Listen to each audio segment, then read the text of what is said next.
ഇബ്രാഹിം റളിയല്ലാഹു അൻഹു മരണപ്പെട്ടു എന്ന വാർത്ത ആരോ ഒരാൾ സഈദ് റളിയല്ലാഹു അൻഹുവിനോട് വന്ന് പറയുന്നുണ്ട്. രണ്ടുപേരും താബിഈകളിൽ വളരെ പ്രധാനികളാണ്.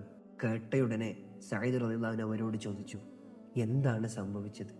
വന്നയാൾ പറഞ്ഞു, അദ്ദേഹത്തിൻ്റെ വീട് പെടുന്നനെ പൊളിഞ്ഞു വീഴുകയായിരുന്നു. നിർഭാഗ്യവശാൽ അദ്ദേഹവും അതിൻ്റെ ഉള്ളിലായിരുന്നു. അല്പനേരത്തെ മൗനത്തിന് ശേഷം സഈദ് റളിയല്ലാഹു അൻഹു അവരോട് പറഞ്ഞു, ഇബ്രാഹിം റളിയല്ലാഹു അൻഹു മരിച്ചിട്ടില്ല. ഇങ്ങനത്തെ ഒരു മരണം അള്ളാഹു അദ്ദേഹത്തിന് നൽകുകയില്ല.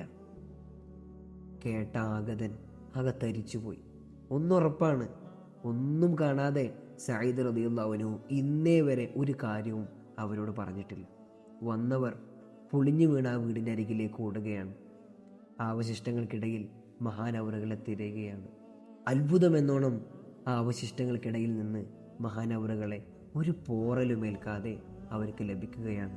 അവിടെ കൂടിയ ജനങ്ങൾ സഈദ് റളിയല്ലാഹുവിൻ്റെ അടുക്കലേക്ക് വന്നുകൊണ്ട് ചോദിക്കുന്നുണ്ട്, എങ്ങനെയാണ് ഇടിഞ്ഞു പൊളിഞ്ഞു വീണ ഈ ബിൽഡിങ്ങിനിടയിൽ ഒരു പോറലുമേൽക്കാതെ ഇബ്രാഹിം റളിയല്ലാഹു അൻഹു കിടക്കുന്നുണ്ട് എന്ന് നിങ്ങൾക്ക് മനസ്സിലായത്?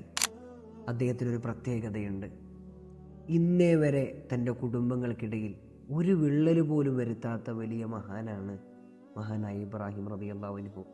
കുടുംബ ബന്ധത്തിന് അത്രമേൽ പ്രാധാന്യം കൊടുക്കുന്ന ഒരാൾക്ക് അല്ലാഹു തആല ഇങ്ങനത്തെ ഒരു അപകട മരണം ഒരിക്കലും കൊടുക്കുകയില്ല എന്നുള്ള ഉറപ്പ് എനിക്കുണ്ടായിരുന്നു.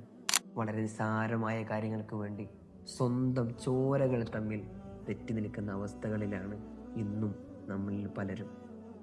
വിട്ടുകളയുക, സ്നേഹത്താൽ ചേർത്ത് പിടിക്കുക.